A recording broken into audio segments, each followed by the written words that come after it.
both of you like are always trying to hit all of those points all of the time. You know, like the relationship aspect and making sure your physical health is in order, making sure your mental health is in order, making sure like spiritually you're aligned.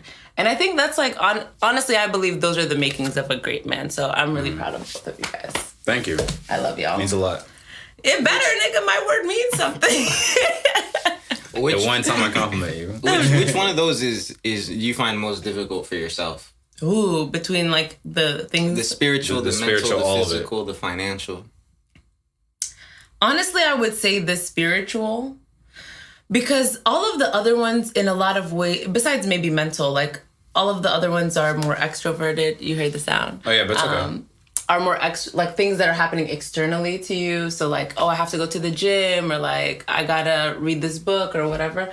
But the spiritual is really something inside, you know, like it is a phoenix rising from the ashes. And also just because of the way we were conditioned to look at religion and like how it was presented to us. I think that for myself personally, I just shied away from religion for a long time. Like, the way I explain it is that once I left this house, I packed up religion in a nice little box. I put it in a corner, and I was like, all right, my G, I'm going to see you when I see you. And then I just sort of didn't really look at it until I was called. I felt called to. Or like there was a pulling, like, damn, I need to uncover, like this, you know, when you have a clean room and there's just one corner, you're like, damn, if I just clean that corner, I would be good. When did God call you back? Wow, I feel like I'm on Oprah Super Soul podcast right now. No, I mean, we're not all just, flagrancy and everything. Like, we have, good, wholesome conversations. When did God call me back? Honestly, I think that, so I recently, or not recently, in 2020, I moved to Malaysia to start my Fulbright program. And I feel like God had been trying to call me back for a while, but I wasn't able to hear God's call because of all of the distractions that I had in my life. All of the friends, the parties, the birthday this, the wedding this. Like, I just never gave myself time to even hear that God was calling me. But when I went to Malaysia, I was stripped of all of that because I had to make new friends and I had to, like, adapt to a new environment. And I was alone for a large portion of the time. And so I feel like that's the time where I could really most hear God, when I was silent and quiet. There was nothing else going on. What? Damn, nigga. What's up? I just looked up for half a second. You staring at me like you in jail or something. Bug-eyed. No, because it connected. It's like, remember when we were talking about in the Surah Maryam, and how he was like, God, give me a sign. And he was like, you're not going to talk to anyone for 3 days and 3 nights. Oh. Silence. Mm-hmm. Maybe that's what it is. Yeah. Yeah. Oh. Okay, that you makes did just more connect sense. some dots. Yeah. Yeah. That's why I was like, I just stared at him. Do they know we have a weekly Quran study? Now they do. I don't know. We have a weekly Quran study. Or we be talking about any and everything, so maybe. Yeah, we have a Quran study on Wednesdays in the morning. Mm-hmm. We read the Quran like it's a book. So we start from the beginning and we're trying to go into the end. Right now we're on the 20th surah. I forgot the name of it though. I don't know. I think Taha is the next one. Yeah, Taha or something like that. We're about to read. Mm-hmm. Wow. Yeah, that's when I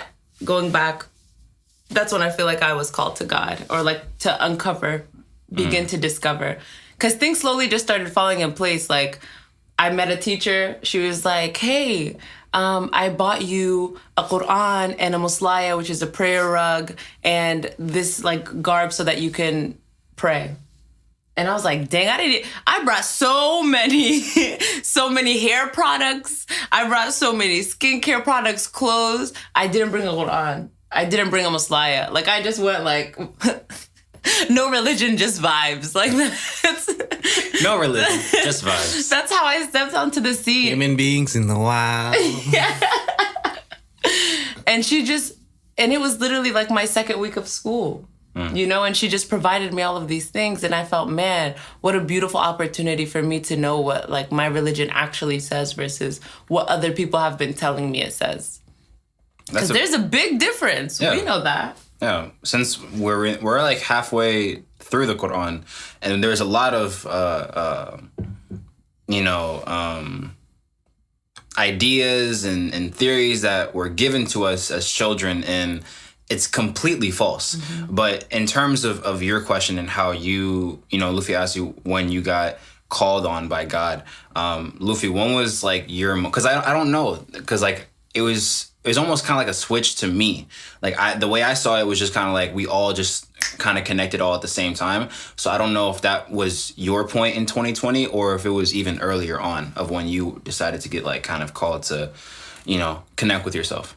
I feel like y'all started before me though. I came into y'all's Quran study. Y'all were already doing it. Yeah. I forgot about that.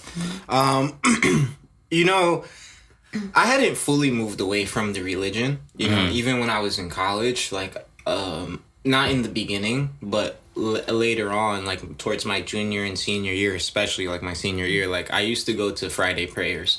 And that was the only prayer I get for the whole week, All week, one prayer. I was banking on that, like. It's better than zero, bro. Yeah. That's where I was at. Yeah. You're right, but like, and the thing is that the reason I would go, honestly, is just because it made me feel good.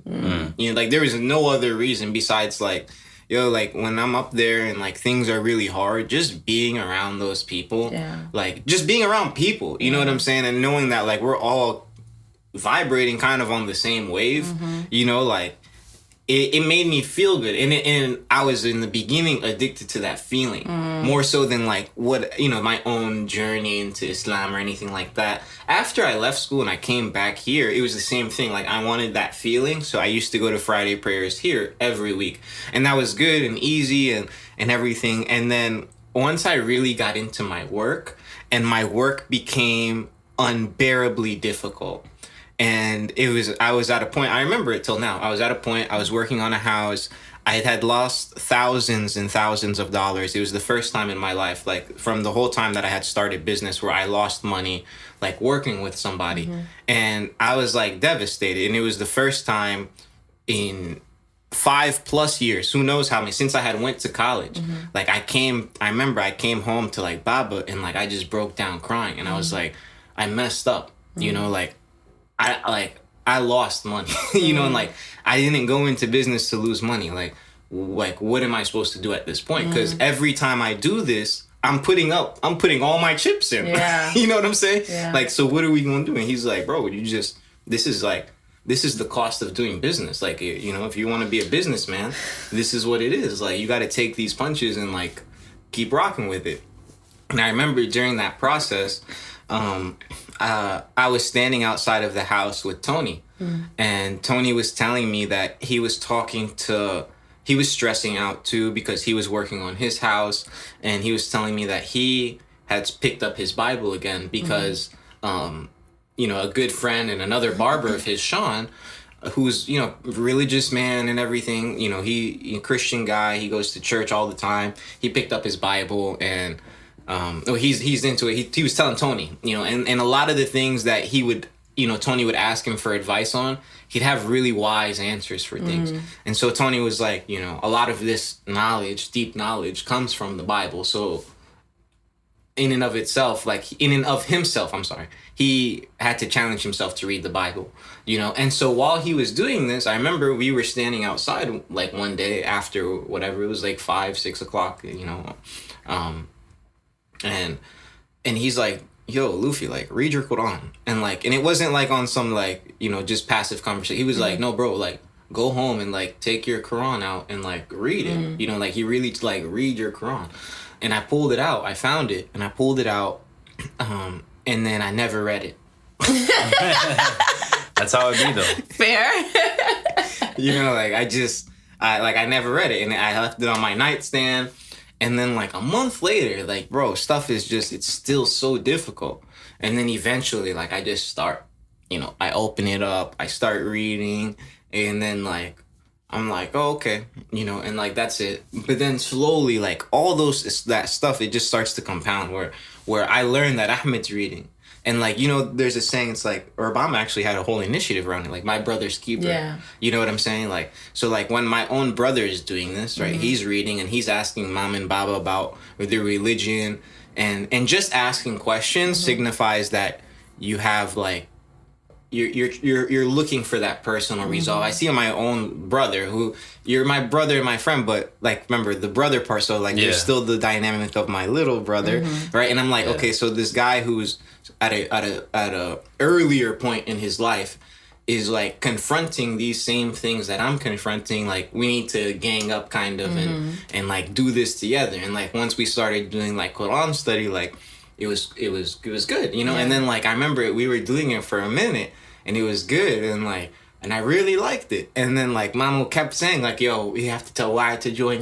She would tell me every single time for weeks. I remember that. For weeks she was like, you guys have to persuade Wyatt to join. And I would tell her, I was like, I can't push someone to this. You know, like they have to come to it of their own accord. You know, Jesus drove the Honda. That was a bad joke. I'm sorry. But you know, everyone has to come to this place by themselves, and like that's why I kept telling her, and thankfully, like you did. You know what I'm saying? Because and I feel it's like at a certain point, like you got jealous. You know, where it's like I know, like you saw us, like vibe. We're a family. Yeah. So when you see two people of your family vibrating on such a high level every week in their own little secret communication, you're like, yo, what is this? I want to be a part. Yeah. You know, and then you join, and thankfully, like from that, now we have stability. You know, now there's accountability in the group, because the group is big enough now that, you know, we have to do this because one person's gonna call. You know, if it's easy for us to get to a Wednesday and I don't say nothing, Ahmed don't say nothing. But if there's 3 people, someone's gonna say something. Yeah. You know what I'm saying? So like we hold each other accountable now, and like we've just been going through, and the same things. You know, this is the first time I've ever said this. You know, like I started praying again. You know, and a lot of that too comes from Ahmed. You know, because I had noticed that you had been praying. You know, and you'd wake up and you'd do the subuh and stuff, and I'd be like, okay, like, you know, I should do that, you know, and like I would see, I think you sometimes praying too, and I'd be like, I should do that, but I'm good, I'm still reading, you know, way better than where I was, you know, so like, you know, God, you can't blame me, I'm trying, come on, right?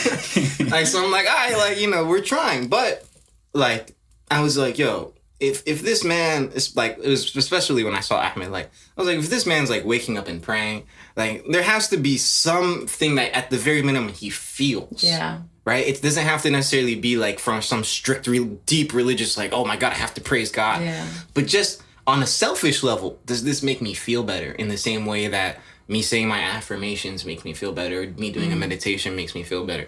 So it's been almost a month now. It's been like 3 weeks, and it's not 100%, but I would say like 70-80% of days, like, and it's funny too, because that's the only prayer I make is the subah. The whole day. It's the only prayer. It's the easiest one, bro. It is. It's the easiest one, but I also don't fault myself for it, because I'm like, all right, like, I don't want to say, oh, I have my whole life to, but like, I'm on my journey of doing this, and it's more important for me to do the right thing consistently than to try to do everything right poorly. Correct. Yeah. You reminded me, man, there's so much in what you said, but you're right. Like, I did see you and Ahmed, and you said vibrating on a higher frequency. No, I just saw y'all niggas vibing, and I was like, what are they doing without me? Why are you hanging out without me? Invite me to join. This is why she's on the podcast. She's like, you guys are doing the podcast without me. I want to join. I'm jealous of the podcast, too. I'm going to start coming and sitting in the corner holding the cameras. Like, yeah. Sure, you can come here more often, to be honest. It's a good, like, I always say this, and I said this to Mama, might have been like a day or two ago, but I was like, it's so interesting to see that we're all completely different people, like in our own ways. And I was saying, like, you know, Wad's a really big person on human rights and social justice. Luffy's really big on like numbers and real estate, and then I'm like the creative kind of person, but yet we're all literally on the same path. It's just different lanes. You know what I'm saying? So it's always interesting to see stuff like that. Same track, different lanes. That's a bar, bro. Write it down. Yo, you should like rap or something, man. I have a 16 in my head, but that's about it.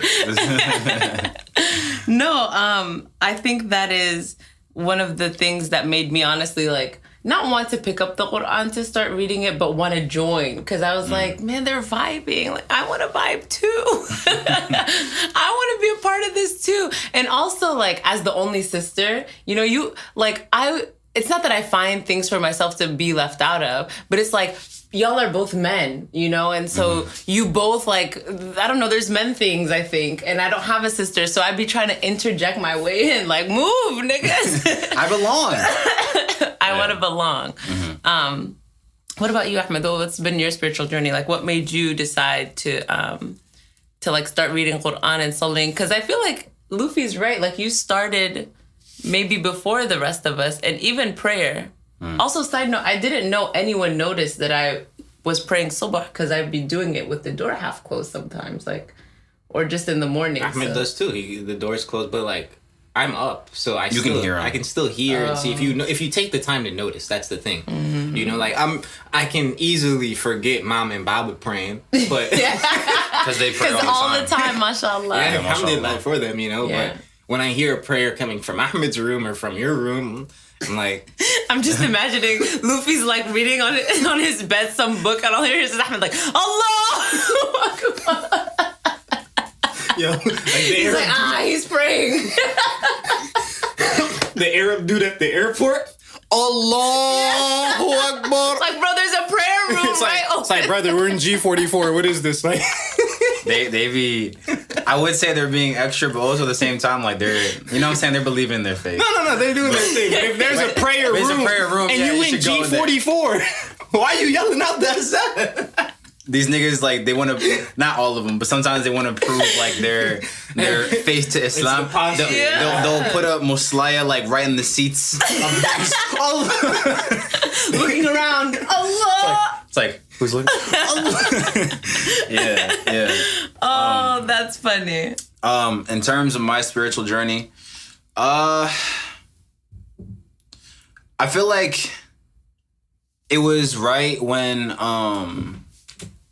I got my studio. I got like all my equipment, and my sophomore year, like literally all I remember was I was working. Like I was working 2 part-time jobs, and the entire time it was like every single day I was working one kind of shift, and I was doing my homework, and I was just really focused because I knew I was like I need a place, like a safe haven in a way for me to vocalize my emotions, you know, everything like that. So when I got all my equipment, I made the song Holy Ghost, right? Now, the whole point of the song was I had like a moment where I just broke down and cried, and I was like so appreciative. I was like, yo, I really manifested everything that I've ever wanted, and it's here. So it was such a appreciative moment. And then it was kind of like after that, I kept hitting moments where I had to like you ever like are sitting with yourself and you realize like I want to improve on something in my life, like you just don't feel, I wouldn't necessarily say satisfied, but like you're not content with it. Like you feel like, you know what, like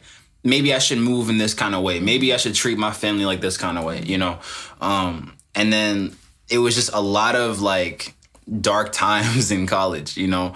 It was just me like confronting all these things like day by day, you know what I'm saying, like from like childhood trauma to realizing like, oh, you know, like I have a really bad passive aggressive tendency with people, like, you know what I'm saying, I should work on that.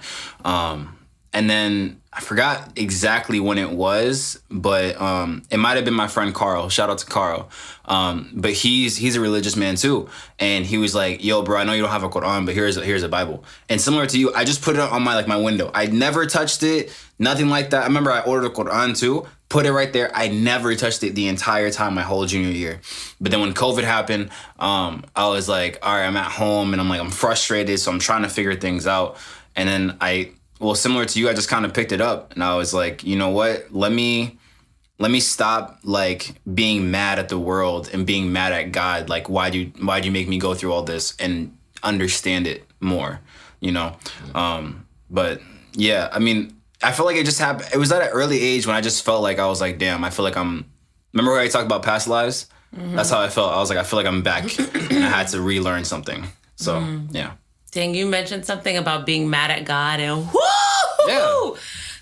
The thing is, people want to act like you can't be like irritated or mad or angry. Like anytime I'm frustrated about something to the world, everyone's like, no, you shouldn't feel that way. You should feel appreciative. Of course you should feel appreciative, but you have every right to feel angry. God wants you to release all your emotions. Like, speak to him. You know what I'm saying? Like, talk about all your frustrations, anything, because like he understands. Like, you're human. You're not this angel, perfect being. You don't have all the answers. So when you express all that anger and you express all that frustration, the answers will slowly start coming in.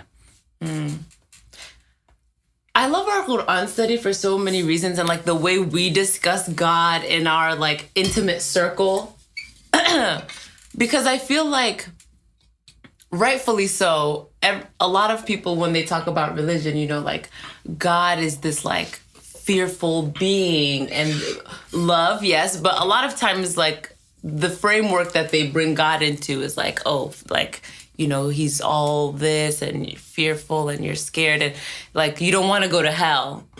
But I feel like the way we talk about religion is so relaxed, you know? Like, we were just talking about God putting a little bit too much extra in me, you know? Like, smoking a doobie, like, it's just jokes, you know what I mean? And, like, I know a lot of people will be like, yo, that's fucked up, like, you know, that's whatever. But that's how I understand religion. Like, because this is how I talk with my friends, not necessarily about religion, but like when I want to understand a concept, I have to bring it down to how I regularly speak, how I regularly talk. Like, I don't regularly talk like, oh, where art thou, Father, in thy grace? Like, that's not I don't understand what that means, you know? But when we're talking about God smoking a doobie, like putting extra, like, yes, I understand. Like, it's just, it makes me really comfortable to express like my views on religion and how I think. And I just also think it's so interesting. We all ended up having very similar ideas about like what religion is and is not, and like how it's portrayed. So, you know, the truth is always the same. It's usually just the message or the package of the message that changes. So we reach these conclusions a lot of times. Even as Ahmed started it off, you know, he's a musician. You know, you're a philanthropist. Yeah. Philanthropist? Well, why can no one say that word? Philanthropist. Philanthropism. Okay, Like, philanthropist, my bad, yo. I don't be saying that word often. I'm in the business world, you feel me? Money, money, money, bricks, bricks. What is this charity shit? Philanthropist. Oh, Father. I wake up every day feeling good. I wake up every day feeling good. I wake up every day feeling good. I wake up every day feeling good. Everything is as it should be. Everything is as it